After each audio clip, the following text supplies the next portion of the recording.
Mama told you that you're not supposed to talk to strangers. Look in the mirror, tell me, do you think your life's in danger? Yeah, no more tears. This is the Community Solutions Podcast. Jason Bradley, Andrew Richter from deep in the bowels of our underground layer, where we have fewer retractions in almost 350 episodes than 1 month in Mom Donnie's campaign for mayor. Oh boy, that was a long one. Yeah. Yeah, New York just gets worse. Yeah. And worse. How is that guy leading the polls by such a wide margin? Are they? We've talked about it. The ranked choice voting, just divided opposition. Yeah. But this is just a poll. The recent poll that came out. I don't know if he really is. I don't know that I quite buy that he's ahead by that much. You think it's another skewed poll? Well, he seems to have a ceiling. I think if this were one-on-one, he couldn't beat anybody. Right. I think that this is going to be one of those convoluted Minneapolis-style races, right? Which ranked choice voting was supposed to fix, but it actually makes worse. Yes, it actually helps the people that I think it was made so that people like Democratic Socialists could win elections. Yeah, exactly. It was made. Well, it's made to knock off the two-party system. But what it's really done is turned elections into a joke. I mean, they're just a joke right now. I mean, nobody takes ranked choice voting seriously. Nobody likes it. The only people who want it are the elitists who want to control everything. I can't explain it. I don't. What he was doing in Africa for 2 weeks, I'm lost. He was getting married. Oh, is that what he was doing? And he was having a huge party at his parents' estate in Africa. Oh, I thought he was with armed guards. I thought and he was everything. working class or couldn't pay the rent. No. Yeah, he owns apartment buildings. He's a total phony. Oh, absolutely. I don't know. I just feel like the opposition is not hitting him hard. No. The Mayor Adams has tried to, but I think he's a guy without an island right now. He basically was kicked out of the Democratic Party for criticizing Joe Biden, and then the Biden administration turned around and tried to indict him for a Turkish diplomat staying for free at a hotel or so. I don't even understand it. I like Curtis Sliwa a lot. He's got a lot of great ideas, actually. Yeah. I've watched some of his videos. He's really entertaining. Oh, yeah. He's great. But right now he's playing spoiler. Right. And I can't believe Andrew Cuomo is the best person, to put forward. This is why the Democrat Party is nuts, though. I mean, you have a communist versus somebody that, like, his policies killed a bunch of people. That's not hyperbole. Yeah. Like, you literally have that Not choice. to mention had to resign over a corruption scandal. And this is the best that they can come up with. And people still vote for them. Well, I think in New York in particular, and a few other places, Minneapolis is like this too. Yeah. And I'm gonna be. I watch Chris Cuomo a lot. I actually, I love watching because I like Chris Cuomo because he will go on any show and he talked to Tucker. Yeah. He talks to Bill O'Reilly all the time if you watch News Nation. So he's not one of these people afraid to like go in a different venue or debate somebody, and I respect that. But I look at somebody like Andrew Cuomo and I go, they don't have anybody. No. The quote unquote moderate Dems, whoever they are, and I think there are moderate Dems in the population. I don't know that there are in the party. They don't have anybody. The truth is they have nobody. Right. I mean, you have the state of New York, and you don't have a reasonable Andrew Cuomo is the most reasonable person you can put up. That's true. And so it's like you don't have in a city of 8 million people a rational Dem that you can run? I'm sure that they do. I mean, ask the hot dog vendor outside. He'd be better than... He'd probably run from an election like that. I would. I'd rather sell hot dogs than be the mayor of New York. It's just too big a problem. So, I don't know. By the way, what was the song again? What was it? Yeah, I forgot it. Was it... throw mama from the train or something, No. was it? Your mama told you that you're not supposed to talk to strangers. Look in the mirror. Tell me, do you think your life's in danger? Yeah.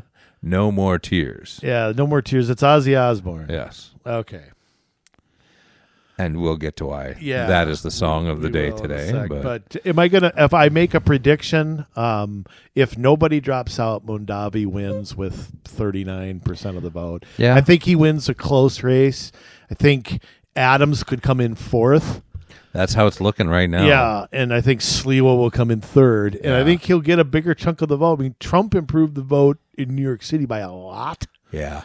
and I think the White House is struggling with how to play this. Yeah. Because I'm sure he wants to back Sliwa, but what do you do in that kind of a race? Yeah, I don't know. How much do you invest yourself when it looks like there's not much of a chance? I don't know. I mean, you can sit and talk bad about the guy and use your bully pulpit a little bit, but there's only so far you can take that in a place like New York, Minneapolis, Denver, Los Angeles, Seattle, Portland, et cetera, et cetera, et cetera. Well, I mean, I think the White House, I would be torn. I'd be torn between making Mondavi the face of the Democratic Party and saying, God, do I want my biggest city? Do I want him in charge of it? Yeah, It's well, like- the answer is no, but how, I don't know. I don't know how to play it. I really don't. I think it's a nightmare scenario for both sides. yeah. Like, we, the people, will be the losers. Yeah, I mean, We're going to have a socialist in charge of the city where the New York Stock Exchange is. right. I mean, you thought de Blasio was bad enough? Oh, I mean, know. And I couldn't believe that. De Blasio was mayor 4 years ago. Yeah. Well, when was Adams elected? 21? I think so. Didn't he only do one term? Yeah, he's in his first term. Yeah. Yeah. Okay. Yeah. So 4 years ago, de Blasio was mayor, and their memories are so short Yeah. that they're going to elect somebody that's worse than Bill de Blasio as mayor. It's amazing. Yeah. I mean, it's like I'm praying for Ed Koch to come out of the grave. It's that bad. With all the business and the stock exchange and the finances and all the smart people in New York, and this is really how intelligent they are. Well, and I would even they can come up with. I would even add to it all the people with money. I mean, the people with money get together; they can influence any election. Yeah. And why doesn't anybody in New York look around and go, "What is happening to our state?"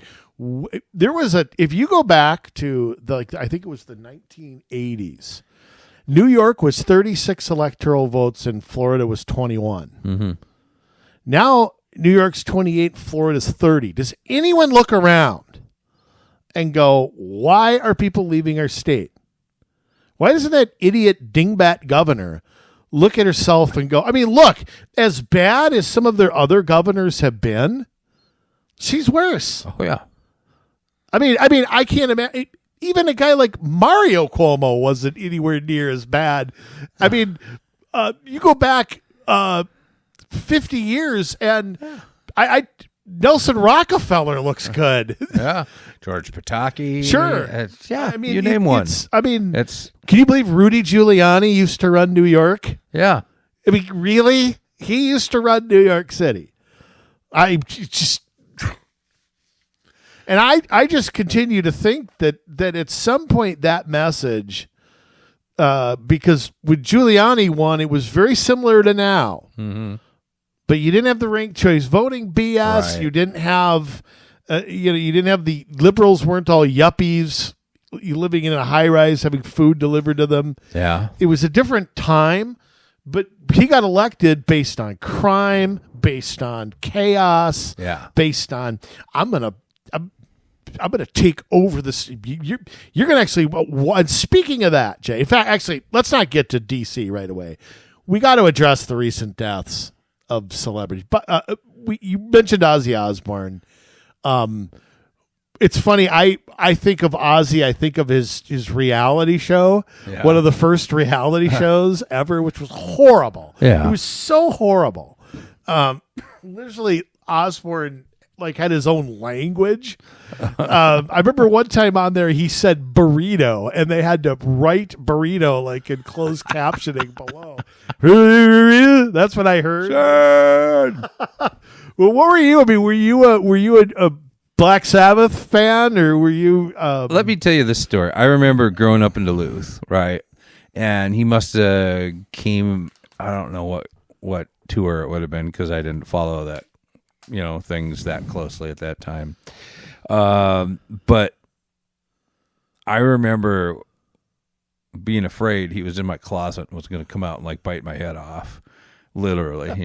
So I think it was probably like second grade or third grade. So yeah, he always kind of scared me. Oh, that's great. Yeah. I'm always, when I think about it, I think of what Jesse Ventura said after he got married. Yeah. He said that he got married, and the next day he went to Parade Stadium to see Ozzy Osbourne and Black Sabbath. That's what he did the day after his wedding, according to John. I always remember that Jesse did that. I don't know. I'm not the biggest fan of that kind of music, but musicians are hard to not respect. Yeah. They're just hard to. I couldn't do what they do, and it's kind of like I have no artistic ability either. So the people who can paint things that are not people who paint where it looks like crayons somewhere, and, right? And somebody thinks that that's great with natural light or something, and all I see is puke. Yeah. But I mean, I really respect the things that I can't do. And music, something I think everybody envisions themselves as a singer. Yeah, rock probably. star. It's like, but the people who make it big before it became as commercialized as it was. Mm-hmm. Yeah, Ozzy was a strange guy. Yeah. I mean, he was How complicated. old was he? Was he like 80 maybe? No, He wasn't that old? I don't. Think, I gotta look it up. Look it up, but I think he was like 72 Okay, or well, something it could like be. that. I'm trying to remember, but yeah, super complicated guy. It's like, people always called him the Prince of Darkness and this and that, but like 76. 76. Okay. The last album that Black Sabbath had put out, there was a song on there called God is Dead, but it was his thoughts on why God is not dead. And just so despite like this dark persona, like there are these other instances where he considered himself to be religious. He prayed before all his meals. He would pray before shows. There's some clips going around on the internet now about a guy that had given him a Bible, and it was like one of his most treasured possessions, and he would show everybody that came to the house about this Bible with his name on it. And so I don't know, you never really know somebody from the outside like that, and it's I don't know. I kind of like people who are quiet about that sometimes. It's kind of intriguing. Yeah. That somebody I can't remember where I read this, but a good deed's only a good deed. It's not a good deed if everybody knows about it. Yeah. And it's just sort of interesting sometimes I don't like being preached to when I'm listening to music, and just to know a guy was totally different in his private life that's definitely strange. Definitely a complicated dude. Yeah. Without a doubt. Probably a torn guy. I mean, you go touring. I mean, there's drugs everywhere. There's, especially back then, it was just chaos. And he took part in all of that. Yeah. Ozzy did everything 10,000 times and back. Henceforth why he needed captions speaking in English. I shouldn't laugh, but yeah, it's probably true. Yeah. Oh, the idea David Crosby lived as long as he did. I mean, he was like 90 when he died. That guy did more cocaine than, it was like dust coming out of his eyes and ears, and he lived, I don't know how. I mean, and we got to touch on Theo, Malcolm Jamal Warner, just tragically dying on vacation Yeah. in Costa Rica. I mean, I was a big Cosby Show fan back in the day, and everybody has their opinion on Bill. But Theo being the only boy in the show, or the only male child. Yeah, the only male child. Yeah. There were other boys. Yeah, show, I mean, naturally, the Theo episodes seem to be the ones that stick out to me, where he had the shirt with he got the earring. You remember that episode? And the grandfather sees it too. And then there's the shirt where the sleeve was too long, or something. I always remember him in Cockroach. Yep. Going on Dance Fever or something, and Cockroach shaved his head or something. I don't remember. But tragic death. I mean, he wasn't much older than me or than us. But I don't, he's kind of been a quiet guy since then. Mm-hmm. I know he did a show after the Cosby Show for a few years, and I don't know I can't remember what that was called, but thoughts on Theo? Away. that was a strange one. It's a very real thing, unfortunately.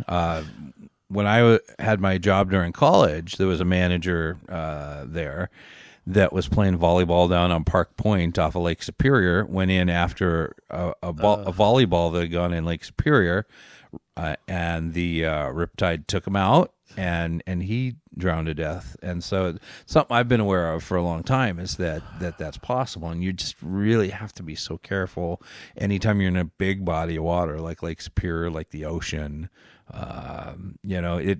It's tragic. For me, I think drowning seems like one of the worst ways to go. Oh my goodness! It's like one of the 3 or 4 worst. The sitcom was called Malcolm and Eddie. That was the sitcom he was on for like 5 seasons or something. On UPN, it was on one of those Channel 23 kind of channels. Right. But, I have a fear of being suffocated. I don't know why, but or being strangled or having something over my face where I can't breathe. I've got a real fear of that. I don't know what it's called. Drowndophobia or something, but it's got to be one of the worst possible ways to go. Yeah. This is terrible. But I mean, we're going to touch on a couple more deaths here, but I mean, you talk about a death from your childhood. I mean, who didn't watch the Cosby Show at one time? Who's our age, right? And everybody did. Yeah, so it's just back when there were 5 channels too. It was you're a little limited, but it's just terrible. I feel horrible for him and his family. It's just not right. And 54. I looked up; he was 54 years old. Yeah. So that is just way too young to go. Mm-hmm. And we got 2 more to touch on. They're kind of intertwined. Yeah. Because we got to talk music first with Rick Derringer. Right. Starting off, didn't he start off with the McCoys back in the? Yeah, I think so. Yeah.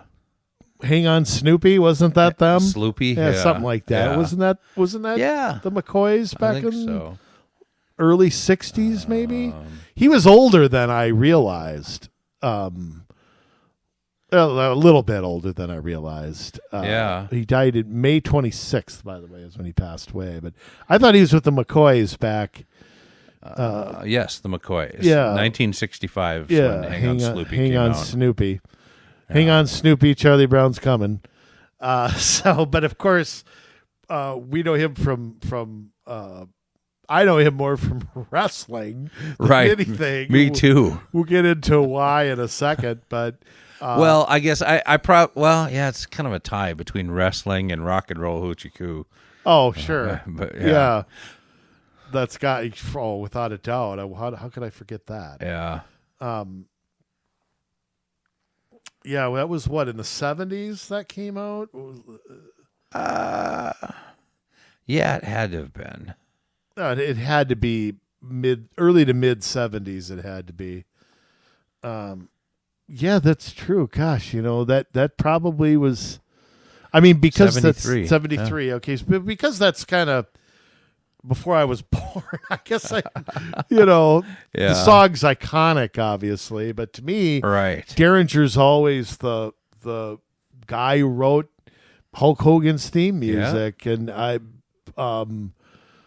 he also wrote Demolition's theme music. Yep. And to me, his association with wrestling is always where I was drawn to. I had the wrestling album. He had 2 too. songs on there. Yeah, and remember, Real American was originally intended for a tag team. Yeah. Because Hulk Hogan was still using the Eye of the Tiger, which the WWF didn't own, and that became an issue. And Vince didn't want to pay for it, or didn't have the money at the time. I don't know what it was, but Vince likes to own everything. Right. He doesn't like paying people to do it. So when it was originally intended for a team called the U.S. Express, it was Mike Rotundo, who later became Erwin R. Shyster, and Barry Windham. Yes. And they were in the original WrestleMania 1. And that was because they were using Born in the USA by Springsteen, which got Vince in trouble too. Had to dub it out of reruns of it. They can't play it anymore.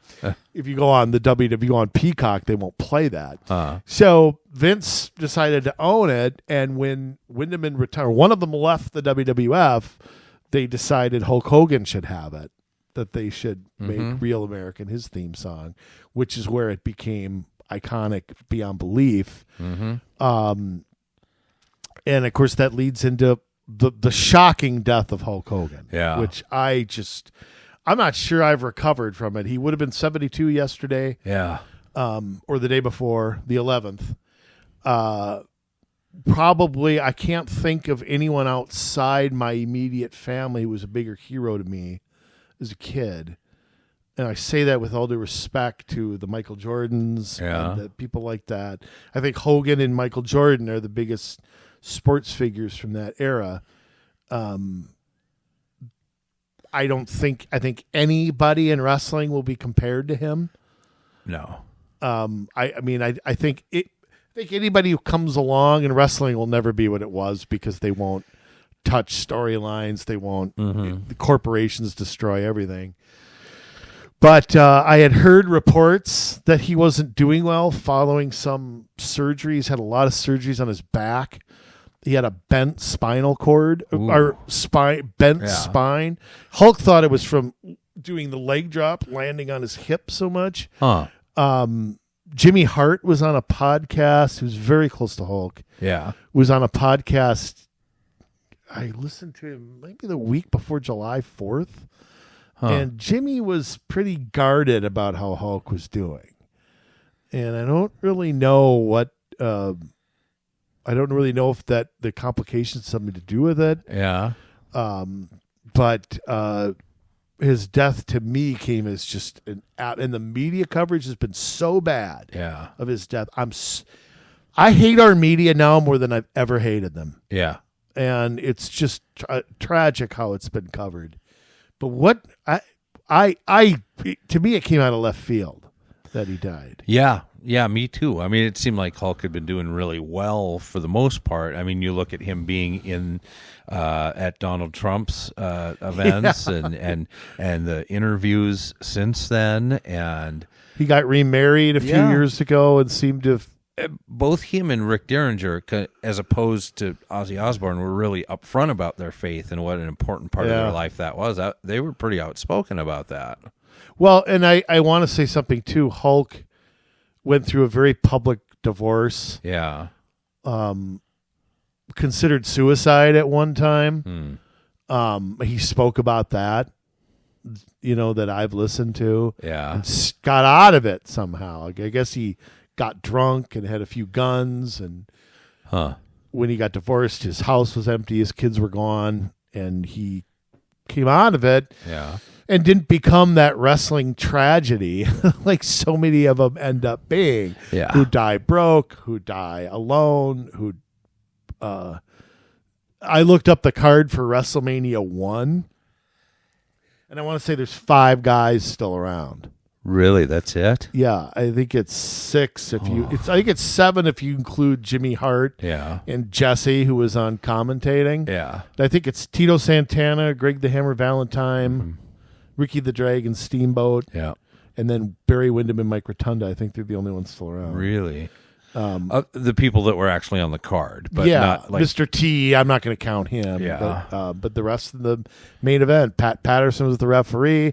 Howard Finkel was the ring announcer. Roddy Piper, Paul Orndorff. Yeah. Andre against Big John Studd.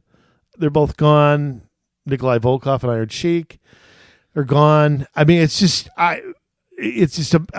such a tragedy, and I'm just glad that Hulk got his life and his faith back together, got a lot of money back, got married again, and I just hope he didn't die, the way so many of them have.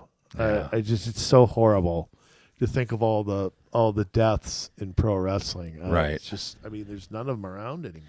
He was one you expected to live forever, to be the last of that class. I really to thought pass, so. You know? I mean, he seemed to take care of himself physically pretty good. I know he was a type 2 diabetic.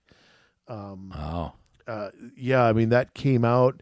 There's a rumor that he had some form of leukemia or blood disease, but I think that's kind of being put a lid on. I don't know how that leaked somewhere.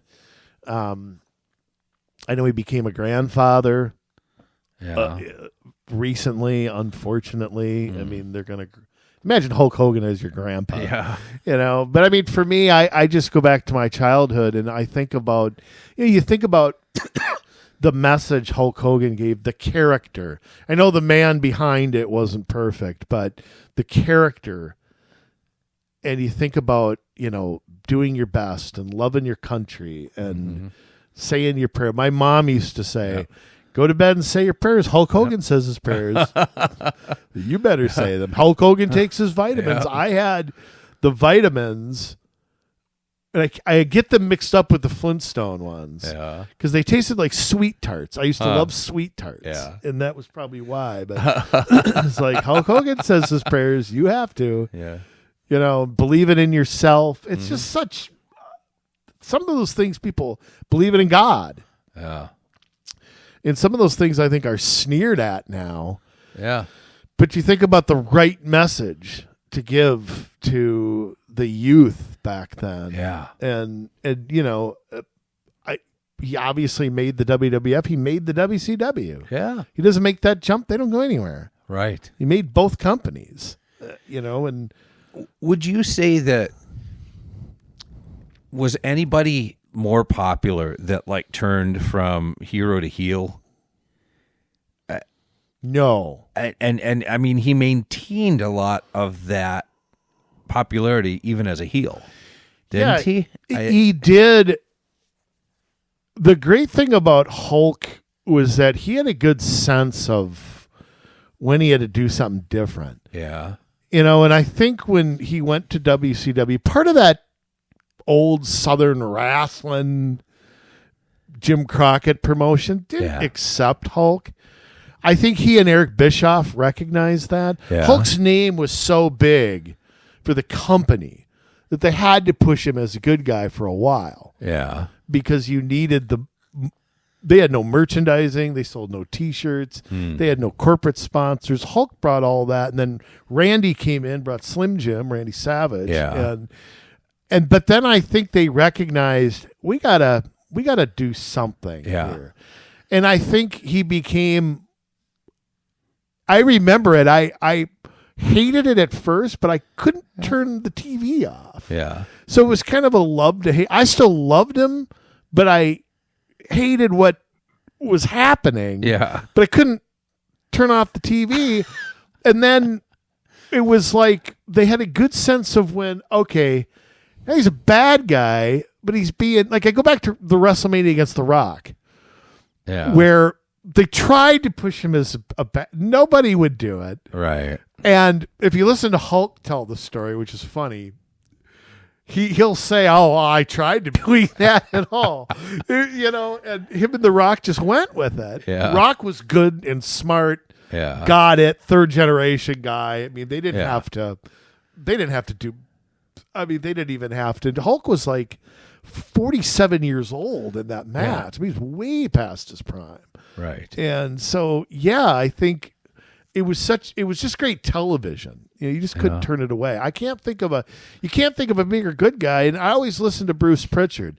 The stronger the heel, the stronger the babyface. The stronger the babyface, the stronger the heel. It's like when they tried to make Lex Luger the next Hulk Hogan. Yeah. Nobody was screaming at the TV going, make Luger a good guy. No. It wasn't like Steve Austin where the crowd was begging for it. But I mean, I used to watch that WCW is what, NWA or whatever. NWO, back then. Or, no, NWA back. Oh, yeah. You know, but you look at it, and it was subpar compared to WWF at the time. You know, you had when you're naming tag teams, why do you have the Rock and Roll Express, the Midnight Rockers, and the Midnight Express? That's just confusing. Yeah, you know, who did they have? They had Sting. They had Arn Anderson. I mean, Horseman. Yeah. You know, big names, but Flair was the biggest Flair was one, the big draw for that. But they didn't company. They didn't know how to use Flair the way Vince, knew how to use people. I think what they did was they were kind of the last of the old territories that just wanted to keep wrestling the way it was in the 60s. They wanted to be Vern Gagne. They wanted to be Fritz Von Erich. They wanted to be, Stu Hart. And they couldn't recognize that that's not what the audience wanted anymore. Right. And so, I mean, they got lucky in that Ted Turner bought a bankrupt company. Yeah. And funded it and was going to sink or swim with it. And they finally got Vince was in a bad time at that time. He was fighting legal battles. And once Vince got past that and figured out how to kick their ass, they didn't know how to fight back. So, but I liked it because I liked the competition. And I think the competition makes everything better. That's just my opinion, and I think that's what's missing today. Competition as well as any compelling storylines or any compelling. I mean, I'd have a character who hates trans people. I'd have a character that supports Putin. I'd have a character. I mean, what's the difference between that and the Iron Sheik? Yeah. What? It's just the times, right, and the fact that they're big corporations. And they don't want to touch this or that. I'd have a guy that looks like the Ayatollah. Yeah, I know. Exactly. Yeah. I would be doing anything I could to be press somebody's buttons. And go back to the 90s. What did they do? Gold Dust. Yeah. The Godfather. They pressed every button you could press to get attention. Absolutely. So it's just, I don't know. It's just not going to be what it was. That's why there'll never be another Hulk Hogan. It'll just can't get to where it was again. You're never going to have. I mean, WrestleMania now is an event. It's not about who's wrestling. It's the fact that it's WrestleMania. And they're trying to make wrestling like a legit sport again almost. And it's like, that's not how wrestling boomed. Yeah. It's the theater combined with an athletic competition. Mm-hmm. So, yeah, and you just, without controversy, you can't have a good script. It's impossible. How do you write anything without conflict or controversy? Yeah. I got to say, I don't like you is not a good enough story. Yeah, I don't know. Here's the other part. I just want to say one more thing, too. I have watched WrestleMania 3 so many times. Yeah. Probably 2,000 times. Yeah. I can't watch it without getting goosebumps. I can't watch it without remembering it. I totally remember it.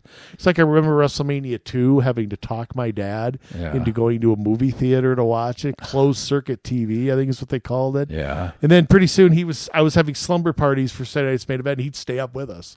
He just totally got into it. Yeah. That's awesome. Yeah. I don't know that he'd admit that if he were listening. Anyhow. So, very sad. Yeah. Very sad to lose Hogan. And I just hope he's in a better place. I wish I could have believe met so. him. I never met him. That Yeah. was the other regret I had. So. Yeah, I didn't either. I think I've met a couple wrestlers. I have too. Nobody notable. Silo Sam. Kurt Hennig I met. Yeah. Jim Brunzell I met. Okay. I met the Road Warriors. I mean, they were all guys that lived here, and I was in Duluth at the time. Well, I met the Road Warriors at a house show. They did an autograph when Really? Target Center opened. Yeah. So that had been, I was like 15, 14 maybe. Yeah. But Hawk and Animal were there. Paul was there. Paul Ellering. Oddly One of enough, them. he's the only one of the three that are alive. Yeah, Animal Yeah. died recently. Yeah. Hawk died quite a while ago. Yeah. I think Animal is from Minnesota. I don't know if Hawk was. Yes. One of them was. One of them was. Hawk was from Chicago, I think, and yeah. Animal was from here. Yeah. Joe Laurinaitis, I think is his real name. Yeah. And I met, I met Gold's Gym is where I met Jim Brunzell. Okay. I met Kurt Hennig at a bar, Benchwarmer Bob's in Brooklyn Park. So I met Kurt. He was in the WCW at the time, but I think he was taking like a month off or something, and he was really cool. Kurt was really cool. Yeah. I'm trying to think if I've met any others. I don't know, but not enough. And now I won't meet them because they're all gone. So. Anyway, Jay, we got to jump into a couple issues anyway. Yes. What is going on in Washington, D.C.? Oh, my goodness. You know, I love how liberals don't prosecute criminals and then talk about how crime is down. Yeah. I mean, that's got to be... That's the biggest scam since, Well, their last There's a lot scam, of you know them. what? The Russian dossier. right. I mean, I am just flabbergasted that, and I honestly think this may have to happen in some big blue cities, and maybe some people will get the message. I don't think so. But, of course, District of Columbia is different, Yes. and I think people don't really get that. No, what was it, 1973 allowed D.C. to finally have their own mayor and city council. Before that, they had never even had a city council or a mayor. Right, they were the capital. It was Yeah. a compromise to make the capital way back when a district that nobody owned. That was Right. the whole point of it. Yeah, it was not supposed to be a state, so these pushes for statehood are ridiculous because it's not supposed to be a state. And then also, it was supposed to be run by Congress. Yeah. And as with most things, Congress has shirked its duties because they don't want to handle anything. Of course not. But the crime, the graffiti, I have seen the encampments. Yeah. I have seen. I mean, Mark Halprin, Dan Tarantine, and Sean Spicer did a whole like hour-long show on it. Yeah. Tarantine used to live in D.C. and doesn't anymore, and it's just all three of them just said it is the dumpiest place, the most unsafe place. Yeah. Anybody who says so, pull them off, pull their security detail off them. That's what Mark Halprin said. I challenge any Democrat in Congress to pull their security detail and walk down, go walk 10 blocks from the Capitol. Yeah. I think it's embarrassing. It's just embarrassed the whole country as far as I'm concerned. Yeah. And I think President Trump has no choice. No, he really What's doesn't. he They've supposed left to him do? with no choice. What's he supposed to do in the nation's capital when right where they are and the people there won't do their jobs? Right. What? And it's well within his legal right to be able to do what he's doing. Yes, it's his job to enforce the law. I mean, Yeah. and if somebody won't do it, went through this with California. If they're not going to do it, what do you do? Do you allow chaos or what? Yeah. Well, I mean, there's some places where the president can't legally step in. That's true. You know, or it's murky. I think it's Yeah. murky. I think the president can't just step in anywhere. Yeah. But DC is an exception, and I think that it's. I think there are a lot. I'm going to make a prediction that Democrats are going to be kind of quiet about this. Yeah. You've heard the whack jobs talk about it, Right. My guess is Democrats in private are going to say, yeah, and we don't like it either. Yeah. They're too chicken to do anything. Right. And so Trump's like, I don't care. You're not going to like me no matter what I do, so I'm just going to do it. Do the right thing. I mean, that's what he's always done, right? Yeah, so I just think it's sad. It's just so sad that that's happening. And D.C. obviously is just full of liberal lobbyists and stuff like that. It's all that lives there. Yeah. What has to be done with D.C.? What should be done with it? I mean, I know what D.C. is supposed to be. I know what it was originally designed to be. Yeah. And what it's become. What's the future of Washington, D.C.? Well, it depends who's in charge.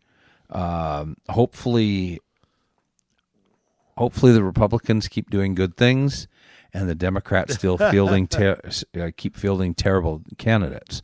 Because if the Democrats in their current condition ever get a hold of the presidency again and have control of Congress, you are going to see D.C. become a state. You're going to see Puerto Rico become a state. Can they do that, though? Can just a majority do that? I think so. Something should happen to court, all of this. Yeah. Something should happen with Puerto Rico, though. I don't like colonizing a place. No, I don't either. And, they do have a pretty sweet deal. It's, I think they do, too. And I think that's one of the reasons that Puerto Ricans aren't clamoring to become a state. Right. You notice there's no protests in Puerto Rico to become a state. It's all coming from Washington, D.C. I don't know. Maybe they don't want to be. I don't know. They get free stuff. Yeah. So what do they? It's not like a colony like we're hoarding them on ships or something. I mean, right. That's not what they're doing. They get our protection and they don't pay for it. Right. It's, I guess, call them Western Europe. So I mean, it's I don't know, but I don't like the idea of federalizing this stuff either, but there has to be a way to leverage these big blue cities, and I'm tired of Congress not doing their job. I'm really sick of that. I think that things have to be withheld. I think that I would argue that you withhold everything from them, not just money, FBI resources. You got to hold back.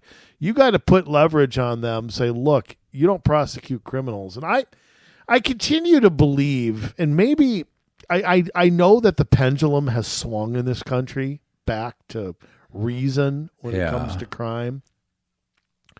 But I continue to think it is just going to take way too long. And how many more crimes have to happen? How many more people have to be killed before it ever gets under control in some of these big cities? You go into South Chicago, and I wouldn't get out of the car. No. But at the same time, I mean, you've got the elected leaders of these cities who are telling the feds to get lost. Everything's fine. They welcome all of this. I mean, they keep electing county attorneys and district attorneys, as far as like New York goes, that will not prosecute. Okay, but crime is down because you're not prosecuting. Okay, but of course it's down. But why? Who's putting them there? I mean, George Soros is doing a lot of it. But here's my question: if everybody who was against, there's so many more people against that than for it. Yeah. Where are the groups opposed to that, fighting that? Where are they? Yeah, you would think there would be a lot of them, and there are at least individuals. You look at like city council meetings. You look at what people think about these county attorneys. Even in California, where you had George Gascon get recalled, there is an appetite for it, but yet those people don't get play in the press. I mean, that's a lot of it, is that the press only wants to put out there, oh, everything's fine. Why would the press want to do that, though? I don't I mean, know. that's like because- saying it's raining when it's sunny. Why? But they know too. That I don't understand, because I don't know if you caught Trump's press conference the other day, where he was talking to the reporters in the room, and it was kind of a jovial, friendly exchange. But it's like, you guys know as well as I do, because you have to deal with this stuff as well. You don't like this. Yeah. You don't like having to walk around this city. I just don't get what is it racist to report that? Is that what they think? Is it because the stuff I saw, the pictures I saw in Washington, D.C., I've never seen. Yeah. I've never seen it there before. I didn't know how bad it was. Oh, yeah. So why isn't it? I mean, why, if you're a reporter, would you not report the truth about what's right in front of your face? Because these media companies are controlled by the government. That's why. Or right now it's the party that's out of power, but they carry water for the Democrats. Okay, but Yeah. I get that, Jay, ideologically. But if news has lost so many viewers, readers, these companies are getting destroyed by the fact that they're liars. What possesses them to keep doing what they're doing? If I'm on the board of Disney, ABC, ESPN, everything is hemorrhaging right now. They're laying people off all over the place. Yeah. Why is it that nobody says, hey, maybe what we ought to do is report what's out the window? I mean, why do they not do that? They could do it and try to blame Trump for it. Why would they just censor it? Yeah. Your guess is as good as mine. I mean, I can't think like that. Yeah. It's like, I see injustice, I want it fixed. That's my thinking. Somebody commits a crime, I want them to go to jail. I don't want to get them out of jail. Oh, treat them differently based on their race or life. their. You need a second chance. Well, let me say one thing. You do take circumstances into account. I think that's fair. That is fair. But you don't do it based on somebody's gender or race or something like that. No. I can look at somebody who's 18 who had no direction growing up and say, okay, you're going to do some time. You have to. But I'm going to give you a second chance 5 years from now. I can understand. That's great. A first-time offender. Yeah, there's certain circumstances. If somebody's got a rap sheet, they've been picked up 35 times. Yeah, they need to go away and not come out. You know what I mean? They're not going to change, barring some huge miracle in their life that changes everything about their life. Yeah, it's insane. I'm so baffled by it. Yeah. I mean, I don't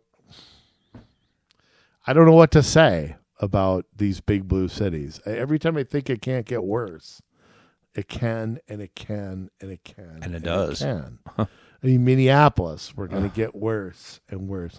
When Jacob Fry's your voice of reason, that's when it's just, what's he? He's a plant from Virginia brought over here to run for office. Yeah. I don't know where to go with that. Yeah. I mean, good news is Mary Moriarty is not going to run for re-election. Yeah. But what's that going to bring? I don't know.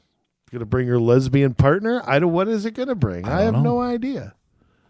But again, the opposition ought to have somebody lined up. They should have had somebody lined up a year ago, 2 years ago, 3 years ago. It should be one of the top things in the entire. I mean, this is how much the Democratic Party's changed. When Amy Klobuchar was the Hennepin County attorney, she made a name for herself being tough prosecuting crime. Now she has to disavow it. Right. Okay, that's how much it's changed. Yeah. 20 years ago, Democrats weren't saying, no, we're not going to prosecute anybody. It's a totally different thing now. Right. So it's just mind-boggling. I can't even wrap my head around it. No, neither can I. You know what? I blame you. I just blame you, Jay. Yeah, what did I do? You ought to go there and take it over.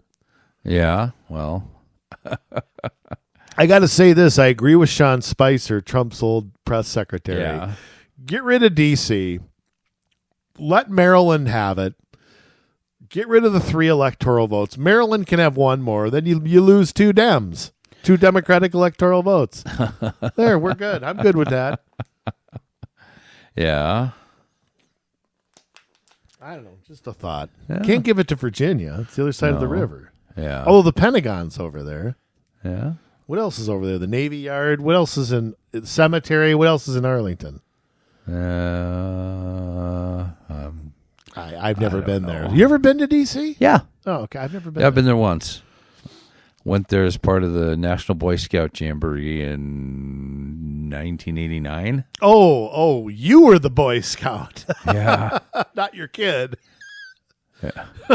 Oh, my middle son was involved. Yeah, he's also an Eagle Scout. But yeah, so we went to the National Jamboree in Virginia and took a stop in D.C. for a couple of days, and Lincoln Memorial, Jefferson Memorial, Smithsonian. I'd love to see those things too. The Vietnam Memorial. I'd like oh to see. Yeah.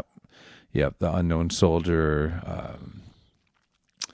There is a lot I hope I see someday. Yeah. And if I don't see it, I don't see it. Yeah. It's kind of like I want to go to Yankee Stadium, but I don't want to go back to New York. Yeah. I just don't. Yeah, I know. I would like to go to Gettysburg, stand on top of a little round top. And I want to go to the bridge at Antietam. Yeah. But being so close to D.C. at that point, it would make sense to go back to D.C. It's very close. Yeah. Huh. Wow. Amazing. Yeah. Well, we'll see. We'll see what happens. Judging by what happened in L.A., I don't know. I'm a skeptic that it will change much, but that's just me. But yeah, you mentioned Mary Moriarty not running. Thank God, she's been horrible.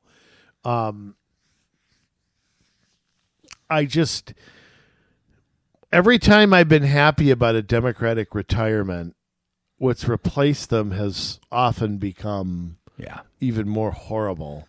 Right. And so that gets me to worry, okay, she wouldn't make this move unless there's a successor prepared. Right. So somebody's preparing to do this. Yeah, I don't know who. Just like what Jeremiah Ellison isn't running for re-election. Yeah, where's he going? Probably. He's got plans to go somewhere. I'm sure he does. Legislature? I mean, Hennepin County? Who knows? Is he a lawyer? I don't know. Well, Keith's barely a lawyer. Barely, yeah. I mean, I don't know if he's tried a case in 30 years, and when he did, it was a cop killer. Yeah. So it doesn't seem to mean anything when you're Attorney General of this state. Right. I mean, seriously, it just doesn't mean anything.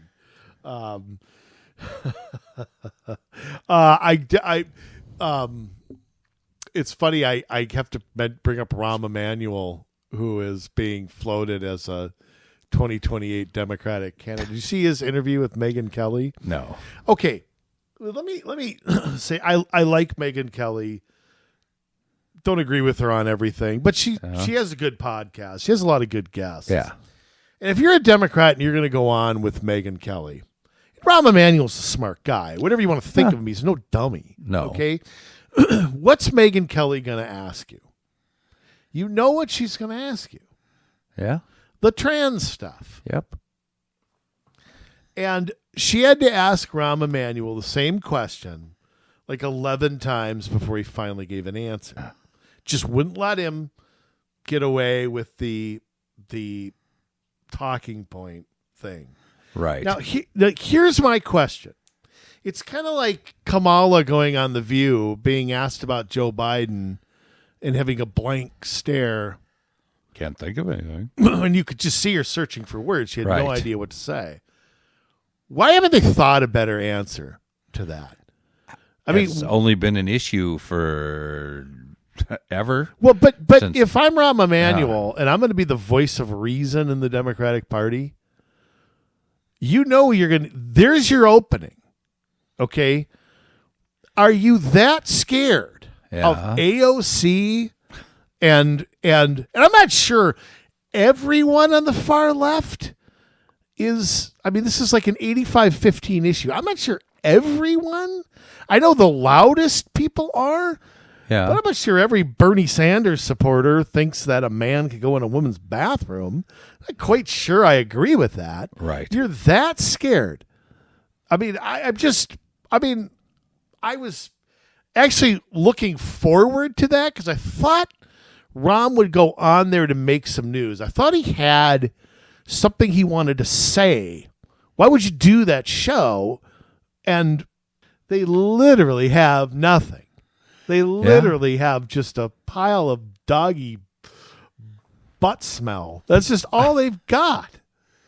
Yeah, they really do have nothing because they don't stand for anything. I mean, that's... No, they hate Donald Trump. Well, they do stand for that, I guess. That's it. Whatever Trump does, Trump cures cancer, they'll blame him and Bobby Kennedy somehow for vaccines or something. Yeah. I mean, they don't, there's no redeeming qualities at all. Right. So, that's, I guess that's what's going to get their, I don't get it either. Never seen a party this. Yeah. They have no answers. They have no plan. But yet there are enough people that ascribe to their party that they still have an outside chance at winning things. Sure. It's scary. But it's it's never going to be 100-0. There's truth to that. There's enough of them that it makes it. And the Republicans can still screw things up. Yep. Don't forget about that. Go back to 2006. The Democrats stood for nothing then, but because Bush had screwed up Iraq and all that stuff, they didn't have to say anything. Right.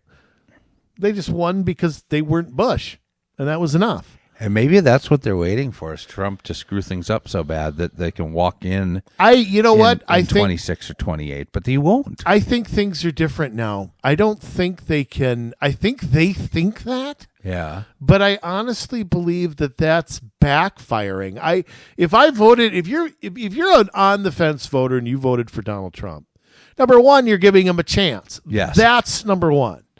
Number two, rage is not a policy. Hate is not a message. No. What would my appeal be to go back to the Democratic Party? If I've left them, and okay, the Republicans aren't perfect. Maybe some people like Trump's policies. Maybe they are so on him. Maybe some people feel the opposite way. They like him. But, Trump's a guy that you can't put in a box like that. Yeah. What? I don't understand why I would switch to somebody. What have the Democrats done to earn your vote? And I'm just not sure that sitting back hoping he fails is. I don't know. I think people see through that a little bit more now. They're not that knee jerk. I'm just going to vote for anyone who's not this anymore. I don't know. I could be wrong.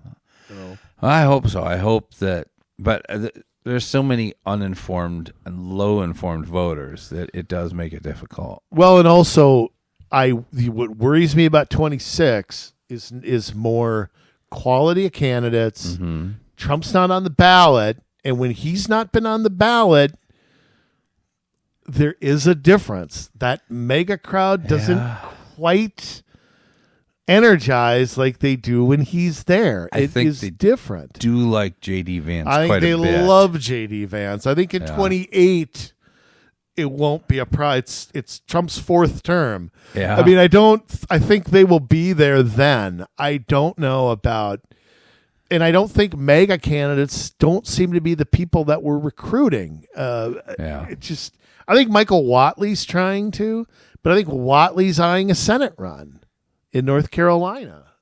And it becomes, okay, well, if you want to do that against Roy Cooper, which will probably be the number one matchup in the country, even though I don't see how the math works out that the Dems could win the Senate. I just don't see that. because I think they're going to lose the Georgia seat. Yes. So I think David Austin's in a ton of trouble there. But I don't know. Somebody can screw it up. Yeah. So I don't know. Speaking of screw ups, before we go to trade and tariffs, I want to touch on Stephen Colbert and the late night cancellations. Yeah. Now. I want to say something. I used to love late night television. Yes. I know David Letterman was left. I loved him. I watched Arsenio Hall. Arsenio Hall was awesome. Yeah. You know why Arsenio was great? Because at the time when Johnny Carson was still around. Yeah. But Johnny Carson was what my parents watched. Right. Arsenio was enjoyed that though. I did too, but Arsenio was clearly going after a younger demographic.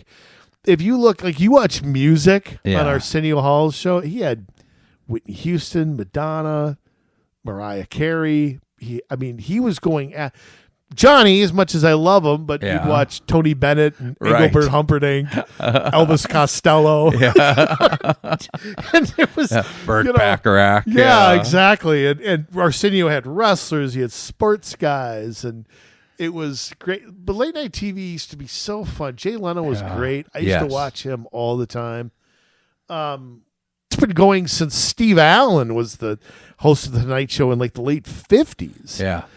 Late night TV, I think two things. I think one, it's a dying format. Yeah. It's old. It's tired. People aren't watching TV, especially network TV like they used to. They're not, but they can stream it. They can. Yeah. There's a million things they can do with it. But the lurch left is, again, why doesn't somebody at the who's in, why does it take 200 people to produce a show? I don't know why. But why doesn't somebody there say, I got an idea. Yeah. And Jay Leno put it best when he was asked about it. Leno tried to be diplomatic.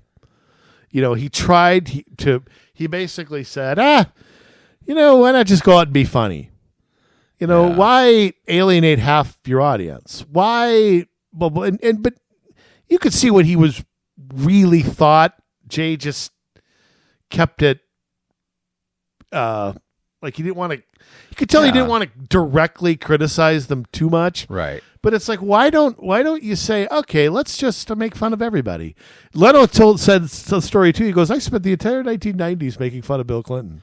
Yeah. I made fun of him every single day. And then he goes, O.J. Simpson. We had the dancing Enos. We just satired everything. Right. And it was great. What happened to that? Why was the decision made to lurch that way? I just don't understand it. Well, that's the kind of people that like Columbia and the various Ivy League organizations turn out that go to these networks and work their way up the chain. It's, the 60s never died with a lot of these professors, right? And so you have this generation that went through all of the university training and whatever, that when they got into power were like, wait a second, we have a chance to filter everything through our worldview. And they have not missed an opportunity to do so, whether it's news, whether it is their TV shows that they produce, whether it is, you name it, they have wokeified everything. Okay, but just like the major newspapers and stuff, they can read. Yeah. Why do they not say, okay, we're losing money, we're losing viewers, a bunch of people here are going to lose their jobs unless we change course. Right. Look, if I were a comedian, I just sat around and made fun of Democrats all day and my ratings were plummeting or views or whatever.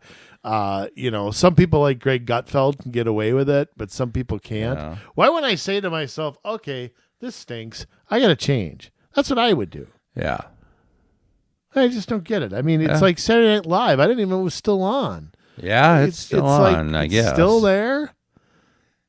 It's terrible. Yeah, it's not You know, funny anymore. No. It's just, why can't it be funny? You wouldn't think it would be hard. Do you think they suffer from why they lurch left is because they can't make fun of this group or that group or say this word? Or Yeah. Do you think that has a lot to do with it? Oh, absolutely. I mean, it just about killed comedy till you had certain people that stood up and said, I'm not going to do that. Yeah. You still have some who get canceled because, like, I look at Howard Stern. Yeah. Howard Stern used to be the most outspoken. I don't care what you think. Blah, blah, blah. All the times Donald Trump was on his show. And now what happened to him? He became everything he hated. Yeah. That's what he became. But Howard back in the day was great. He became an elite. He became everything he rebelled against in the 80s and 90s. He did. I mean, he's got a lot of neuroses too, and I think those got the best of him. And you know, I guess I can't disagree with that. But I mean, I just don't understand it. I mean, I just don't understand why. How do they not see what they're screwing up? Yeah. I mean, yeah. I mean that is one thing I've got to give it to the woke crowd is that they'll stay with something even if it's killing them and killing their cause. But there was a time he was the top radio guy in the country. It wasn't that long ago. Right. It was him. It was Rush Limbaugh. It was Don Imus when he was around. It was a few others. And he's basically gone now. I mean, I think it's sad. I just think it's sad. You know, I'm sure he'll sit at home and beat off and get on a podcast and blame everybody else for his problems. But I don't know. I just think it's just become, I don't know. There are things you thought would be around forever. Yeah. And it's just become something that people don't want to associate with. Right. It's just be funny. That's the lesson from it. Like Jay Leno said, be funny. Yeah. You know, self-deprecating humor, I always liked the most. Jeff Foxworthy. Yeah. You know, you mow the lawn and find a car, you might be a redneck. I don't know. You know, that's the stuff. We got to touch on one more thing, Jay. The trade, the tariffs. We got the European Union deal with the 15% across the board. We've got Japan, which we have never been allowed in their market. We finally are. There's investment in the United States. Some of the details are a little sketchy on some of it. Mm-hmm. But what's your take on and more importantly, I want to know something else. Who's watching the money? We'll get to that in a second, but basically the deal with the European Union, that the framework, which was announced on July 27th, 15% will be the U.S. exports. There are some exceptions to that. The U.S. committed to purchasing $750 billion of U.S. energy products, making a $600 billion investment in the United States. This is from whitehouse.gov, by the way. The EU will also purchase U.S. military equipment. Very interesting. Steel and aluminum is something that is also addressed in here. They want to rely less on Russian gas, which I think is quite important also. And also the big trade deal with Japan, very similar terms to that. We have had pretty much no exports to Japan. Yeah.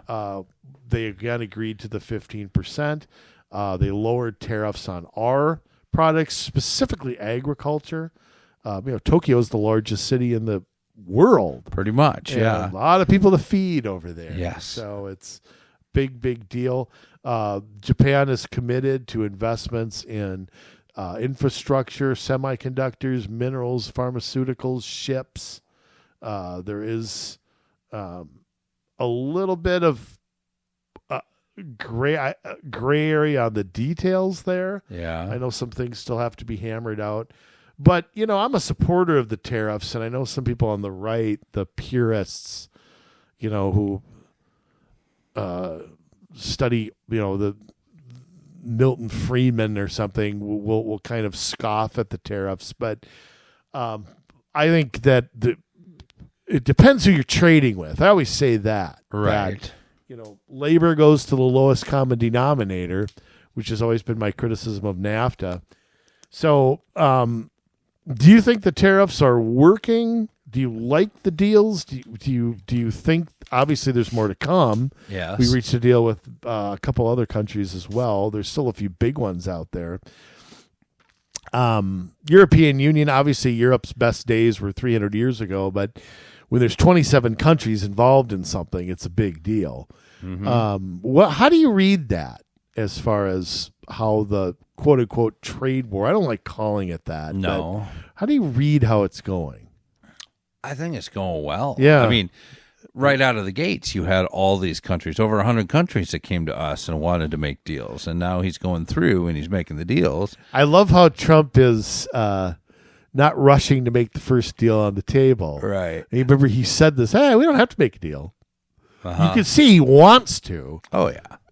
Trump loves making news. So it's, the only thing I didn't like was I think they have to define victory a little better. Yeah. And, Scott Bassett says one thing and Howard Lutnick says another. And Howard kind of does what he wants to. Yeah. I like him a lot. Scott Bassett's a little bit more of a Wall Street guy, although he's very good I think he's great at handling Congress and interviews. He's very, very good at it. I think he's a superb pick for what he's doing. Yes. So I think it's going well, too. My question is, who's watching the money? There's a report in the Wall Street Journal. I couldn't find it, but I read it a few days ago. Or maybe it was one of those quote-unquote conservative papers, but they're kind of anti-Trump a little bit. Yeah. Some people aren't. I mean, there's the Stephen Moores who are big Trump supporters, and there's there's kind of the more Bush Cheney people who don't like him. Yeah. But basically that there's the one of the budget offices that reports a $59 billion in tariff revenue in the last 2 months alone. Yeah. We made a lot of money. Now, here's my question. The U.S. trade deficit's down 11% just since Trump took office. Right. Now, here's my question for you, though. Who's watching the money? Where's it going? I mean, Congress is on recess. Yeah. Which, thank God. I don't like paying them to take 2 months off or whatever. Right. I guess they'll be back in September, but without approving all of Trump's judges, there's like 100 of them still sitting there. I don't get that. Where's that money going? What's happening to it? Is it sitting in some account at the Treasury? Well, I guess I don't know where it's gone. I've been looking and looking. There's nobody even looking for that. Yeah, I would assume so. We haven't had any kind of a bill come through for any of that. Do you think that if these trade deals are permanent, here's my question for you. Does that lead to other taxes going down? I know Trump's floated a few ideas. He has, yeah. He has, but nobody's picked up on it that I can find. There's not a lot of will to reduce taxes in Washington or St. Paul or anywhere else, for that matter. So, well, I think Trump's floating a few things, trying to see if somebody will. I think when Congress comes back, though, he's going to. I know there's a couple things that have to happen, namely next year's budget. Yeah. But I think he needs to put the gas on something. Hey, what are we doing with this money? Are we applying it to the debt? Are we going to, they've talked about like a one-time. I'm not big on the one-time tax money coming back. I mean, to me, that makes no sense too. Right. I think Trump floated that to see if if we're going to make a tax law change, it's going to take 60 votes. Yes. Not reconciliation is going to. Now, who on the Democratic side is going to vote for a income tax law change? I don't think any of them are personally. How about a $500 or $1,000 check to middle class people? Is that why Trump floated that? He thinks maybe he can get that? Maybe. I don't think that he's going to. I think as long as Trump is coming up with the idea that the Democrats will not go along with it, doesn't seem to matter what it is. So he's got to con a Democrat into saying something, and then it becomes their thing. Right. Well, remember he said no tax on tips, and Kamala tried to steal it. Yeah. And then talked about hopes and dreams and aspirations and how the burden was unburdened, became burdensome. I think something has to happen here because you can't look a tariff.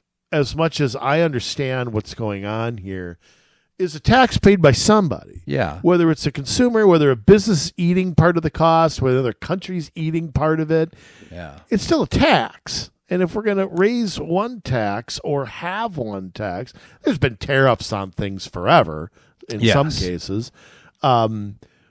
There was a tariff put on China in Trump's first term. Nobody said anything about it. But, but I mean, the question becomes, if that's bringing in that kind of revenue, we just started here.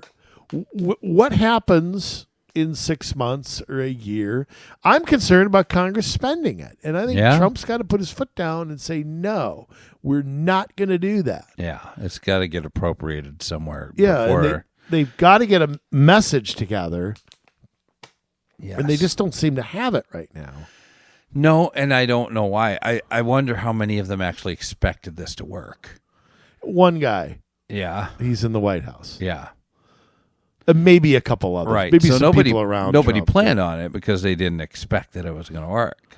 Well, lo and behold, it did, and that got kind of flat-footed. It's like, oh, I better figure something out.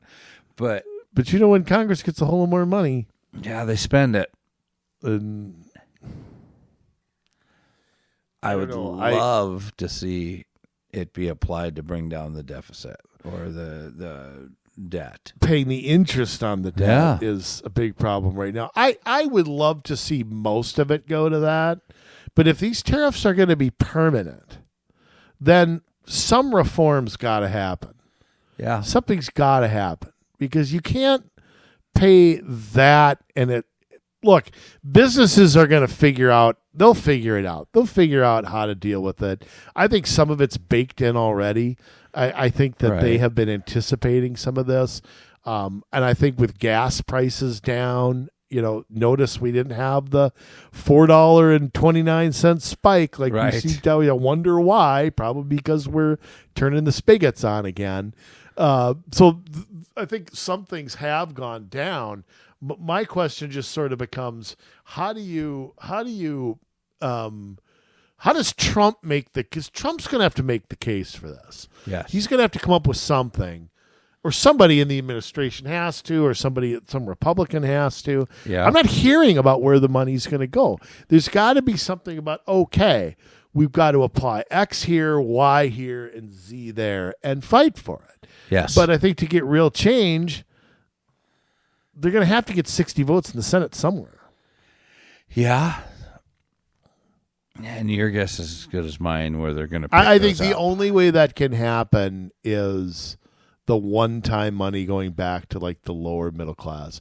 I think enough Dems will be scared to vote against that. The problem is it won't be a clean bill, and that gives them an excuse not to. So to me, it's got to be a clean bill. It's got to be that can pass. I think that can get enough. It can get the Dems scared about 26. You got 18 Democrats in the House that are in districts Trump won.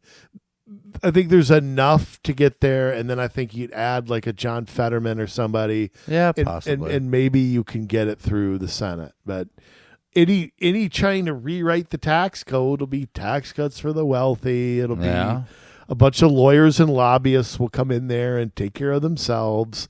Or we just pass reconciliation every 2 months and go through this song and dance. Yeah.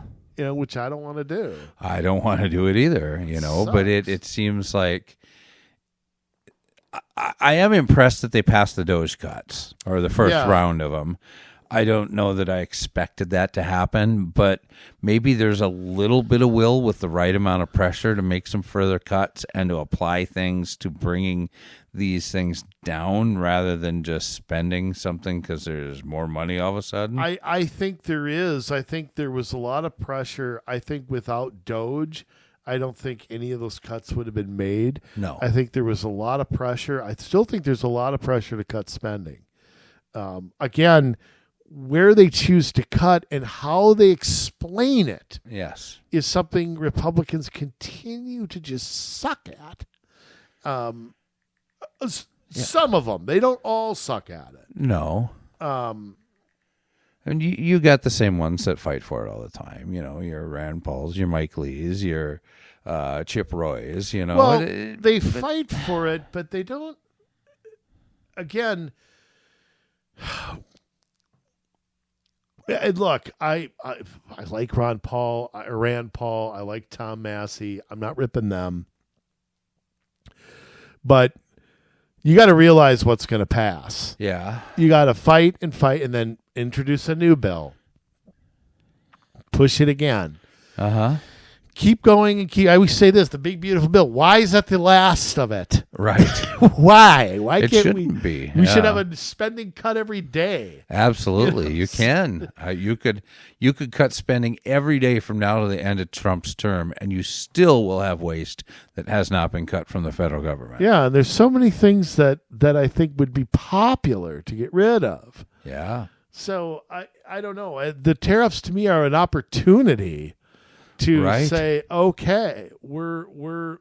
And here's the other thing too, and this is where I disagree with President Trump a little bit, because when Trump talks about the entitlements, Yeah. and you can tell they bother him, but he doesn't want to touch it and thinks we can grow our way out of it.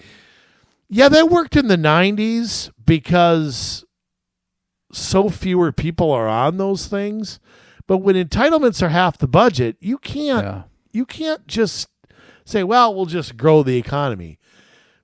That will work to a point. Yeah. But you're on Social Security, you get it whether we have the money or not. And so to me, some sort of reform there is a must. And whether that's age requirements, whether that's work requirements, whether that's means testing, whether that's what they're doing with Medicaid, which is making able-bodied people get off their dead ass. Some sort of reform's got to happen. It just has to. Yeah. For our long-term thing. And so It can't stay like this. so I don't know. Well, I predict I predict only Trump can make the cuts happen. He has to be, look, he shows that if he wants something done, he can pull the bully pulpit and do it. And I think that if the tax system's going to change because of the tariffs, they got to get on it and they got to speak with one voice. They just have to speak with one voice to me. But all right. Boy, I feel like we haven't heard this music in a while. It's been a little while. How you doing, by the way? I'm doing good. Yeah. I'm doing good. I had a good vacation last week. 4 Yeah? days on the North Shore. It was good. Oh, that's nice. Yeah, I was up in Alex working on it. We do a kids camp every year through the church, and it's a Jay, good time. you give too much. That's my opinion. All right. Styling, profiling, jet flying. Sermon, let us have it. Well, Andrew, thank you. There's so much happening in the news. You remember when we would do a podcast and it would be one topic for an hour and a half to 2 hours. We'd have an opening that was maybe about 15 to 20 minutes, and then we would go on with this one topic. And we could fill this whole thing with one topic. When we expanded to talking about anything, it became anything. But, I mean, there's so much happening in the news I know, you can't every single finger day. on it. Part of that is the speed at which Trump operates, and part of that is the Democrat response to what Trump is doing. And I think that it's it's unreal, to look at this in real time, and you have these two opposing forces that are fighting each other to try and make all of this happen. Well, I think that it's necessary. You need to have that, but at the same time, you want to make sure that you give things enough time to cover them. And sometimes it's hard to squeeze it all in.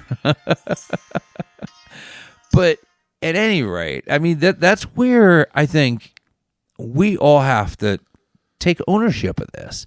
There needs to be many more of us who do what we do. I mean, we've got Alpha News as kind of the big dog in the state when it comes to conservative news, but they need a whole bunch of the rest of us that are willing to podcast and blog and talk about things that are actually going on, because it's when we actually step in and we record events as we see them, we talk about things that we're hearing about and seeing, that we can have this conversation together that allows us to be informed, which is super important. We have to be informed, because if we're not, we walk around big old dummies, and it's easy for the establishment to pull the wool over our eyes. It's easy for them to tell us this is the way it is, and we take their word for it rather than pursuing the truth and making sure that we've got the facts straight. Without the facts, we're just guessing, or we're taking people's word for it that really haven't earned our trust.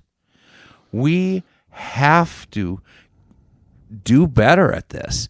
And part of that is right where we live, in our city councils, in our township supervisor meetings, in our school board meetings, in our county commissioner meetings, in going to the Capitol building and during press conferences, taking notes and recording them, reporting on these things so that everybody in our circle of influence knows what's going on. That is the only way we beat it back. That is the only way we take this head on. People up in, say, St. Cloud area, I bet there's a lot of them that don't know that Excel has been trying to, or Excel or Centerpoint has been, Excel. Decommissioning a lot of the electrical plants out in that area and trying to turn things into solar fields. But yet, I don't think anybody would be in favor of that. I mean, the farmers are, because they're making a buttload of money off of selling their land. But other than that, we have to step up and do the job of journalism, because the media companies aren't doing it. They refuse. And so what can we do? You can do exactly what we have shown you how to do for the last 8 seasons worth of podcasts. You see it, you study it, you talk about it. And we can all learn from each other. Now, if that's something you're interested in, go ahead and get in touch with us. COMMsolutionsMN@gmail.com. That is COMMsolutionsMN@gmail.com. And we would love to talk to you, help you get started, start building a network together so that we can all join in and flip this state. There are enough of us here that believe differently, that if we work together, we could change our future here in Minnesota, but you've got to be willing to do it. We're doing what we can do. Now it's up to you, because we love you, Minnesota, but now it's your turn to get to work.